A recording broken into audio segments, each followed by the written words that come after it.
मुलींनो, हळदीची तयारी झाली आहे का? आता उष्टी हळद घेऊन नवऱ्या मुलाकडची मंडळी कधी येतील हं? मायाताई विचारत होत्या.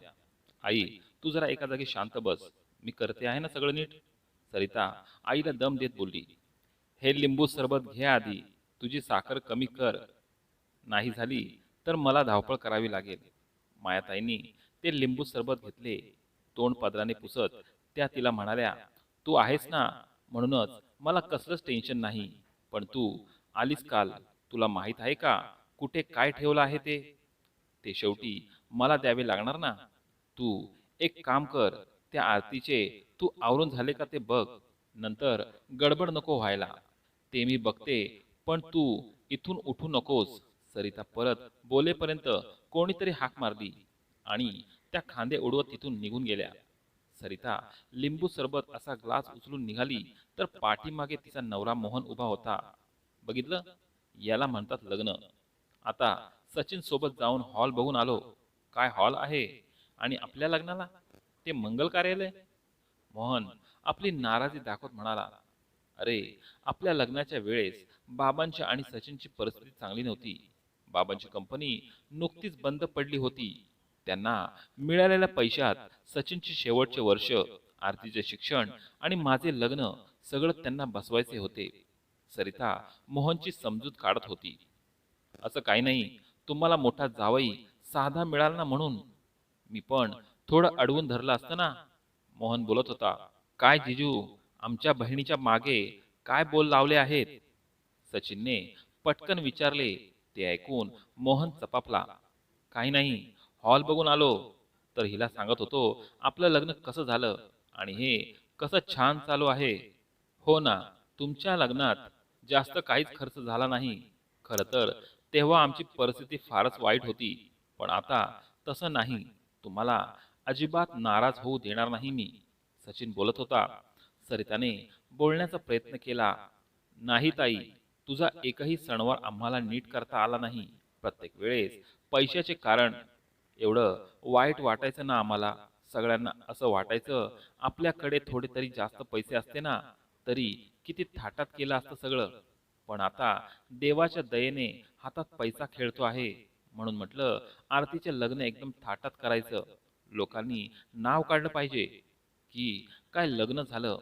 सचिनच्या डोळ्यात पाणी होते. अरे वेड्या, रडतोयस काय? छान चालू आहे सगळं. एवढ्या जबाबदारीने करतो आहेस ना सगळं, की मला तर वाटायला लागला आहे मी तुझी धाकटी बहीण आणि तू मोठा दादा म्हणून. सरिता आपल्या डोळ्यातलं पाणी पुसत म्हणाली, माझी हळद सुरू होणार आहे आणि तुम्ही दोघे रडताय? चालणार नाही. आता हसा बघू. फोटो काढत आरती म्हणाली.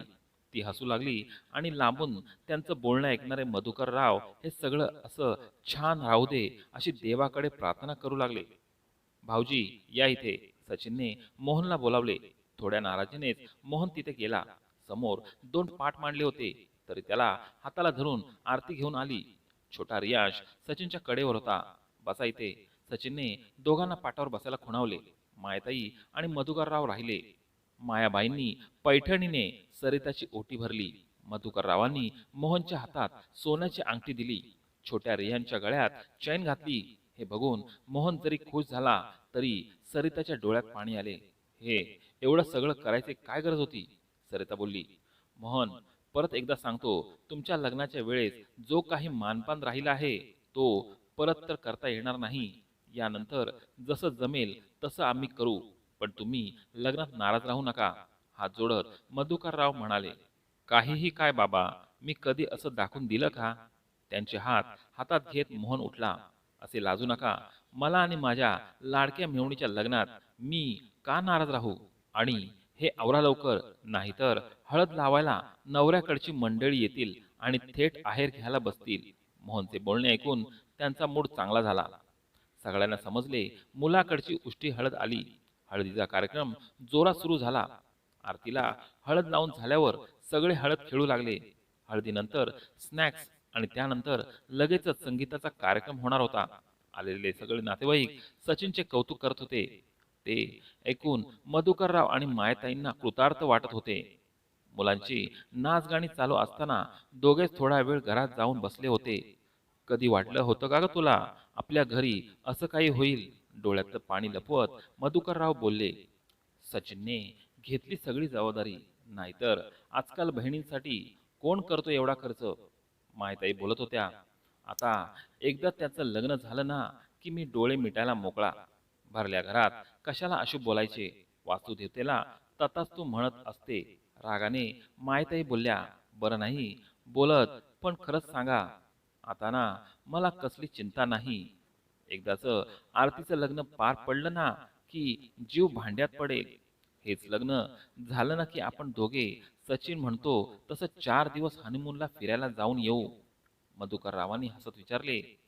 इश, काही काय? चला मी जाते. मुलांना आवर्ते घ्यायला सांगते. उद्या सकाळी लवकर हॉलवर जायचे आहे. मायताई लाजत बाहेर जात बोलल्या. आतापर्यंत तरी सचिन ठरविल्याप्रमाणे सगळं सुरू आहे. अरे आवरा लवकर, कधीची बस खाली येऊन उभी आहे. मोहन आवाज देत बोलला. जिजू, थोडाच वेळ होतच आहे. आरतीचे आवरून आतून आवाज आला. एवढ्या वेळात ना माझं 4 वेळा आवरून झालं असतं. मोहन वैतागून बोलला. ते ऐकून बाकीचे हसू लागले. भाऊजी, मी सगळं सामान बसमध्ये ठेवलाय. तुम्ही या, बायकांना बसमध्ये बसवा आणि घेऊन या. मी पुढे बाईकवर हॉलवर जातो. सचिन बोलला. बरं आहे, स्वतः सोपी कामं करायची आणि अवघड माझ्यावर सोपवायची. मोहनचे बोलणे होईपर्यंत आरती आणि सरिता दोघे नटून बाहेर आल्या. आता सांगा जिजू, मी जास्त वेळ घेतला का? लाडात येत आरतीने विचारले. नाही ग बाय, पण मला तुझ्या नवऱ्याचे टेन्शन यायला लागले आहे. रोज तुला आवरायला एवढा उशीर व्हायला लागला तर त्याला आदल्याच दिवशी तुला सांगायला लागणार आहे. बरं, पुढे झाली तुमची थट्टा. आरती, देवाला नमस्कार कर, मोठ्यांच्या पाया पड आणि निघा लवकर. नाहीतर नवऱ्याकडची मंडळी उभी राहतील स्वागताला. मायताई घाई करत बोलल्या. आरतीने देवासमोर विडा ठेवला. मोठ्यांना नमस्कार केला. मधुकर रावांना नमस्कार करतानाच त्यांनी तिच्या डोक्यावर ठेवताना त्यांचा हात थरथरत होता. सुखाने संसार कर, काही अडचण आली तरी घाबरू नकोस, सचिन आहेच. ते आरतीला म्हणाले. घरातून बाहेर पडताना सगळ्यांचे डोळे पाणावले होते. मोहन आरतीला घेऊन बाहेर पडला. त्याच्या पाठोपाठ सगळेच गेले. सचिनही निघणार तोच मधुकर रावांनी त्याला थांबून घेतले. सचिन, माझ्या जरा छातीत कळ येत आहे. तू इथेच थांब जरा. बाबा, डॉक्टरांना बोलू का? घाबरलेल्या सचिनने विचारले. मला नाही वाटत तेवढा वेळ आहे. माझं काही झालं तरी आरतीचं लग्न थांबू देऊ नकोस. तिचं सगळं व्यवस्थित होऊ दे. बाबा, तुम्हाला काही होणार नाही. मी पाणी आणतो. सचिन रडवेला झाला होता. सचिनने पाणी आणीपर्यंत मधुकर रावांचा प्राण गेला होता. सचिन सुन्नपणे बसून राहिला. जे घडलं ते खरं की खोटे यावर त्याचा विश्वास बसत नव्हता. एवढ्यात त्याचा फोन वाजू लागला. समोर मोहन होता. अरे सचिन, कुठे आहेस तू?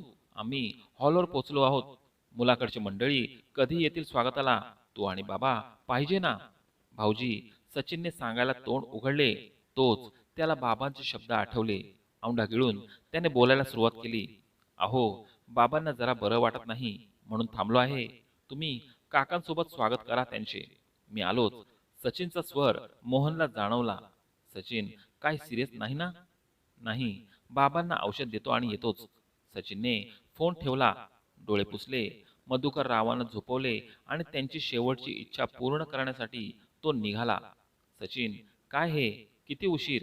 कधीचे सगळे तुला बोलवत आहे आणि बाबा कुठे आहेत? सचिनला बघितल्यावर मोहनने सुरुवात केली. भाऊजी, तुम्ही आणि ताई बसाल का कन्यादानाला? सचिनने भकास स्वरात विचारले. सचिन, बाबा? मोहन काही बोलणार तो सचिन तोंडावर बोट करीत नाही अशी खूण केली. समोरून छान नटलेल्या मायाताई आल्या. अरे सचिन, बाबा कुठे राहिले तुझे? पूजेला बसायचे आहे ना? आई बाबांना बरं वाटत नाही म्हणून औषध देऊन झोपवले आहे. ताई आणि भाऊजींना बसू दे पूजेला. नजर चोरत सचिन बोलला. बरं नाही काय? काय झाले? मी जाते घरी. या आई, मी इथे आहे. म्हणजे तेवढं गंभीर नाही ना? लग्न लागलं की जाऊ घरी असं बाबांनी सांगितलं आहे. ते सांगणार आणि तू ऐकणार. मी जातेच. मायताई पुढे काही बोलणार तोच त्यांना सरिता आहेर काढून दे म्हणून सांगायला आल्या. काही न बोलता त्या तिच्यासोबत गेल्या. मोहन, मी सचिनच्या खांद्यावर हात ठेवला आणि त्याला डोळ्यातले पाणी दिसून न देता समारंभाकडे वळला. सचिन, कपडे तरी बदल. सप्तपदी चालू होईल. आता तुला जायचे आहे. सरिता सचिनकडे बघून वैतागून बोलली. ताई, असू देत, इच्छा नाहीये. फक्त एवढंच बोलून सचिन स्टेजवर गेला. तिथे आरती होणाऱ्या नवऱ्यासोबत विधी एन्जॉय करत होती. सचिनला बघून तिने त्याला जवळ बोलावले. होतास कुठे इतका वेळ? आणि बाबा कुठे? मी इथेच आहे आणि बाबा पण आहेत. सचिन हसण्याचा प्रयत्न करत म्हणाला. सर्व विधी झाले, जेवण झाले, पाठवणीची वेळ जवळ आली.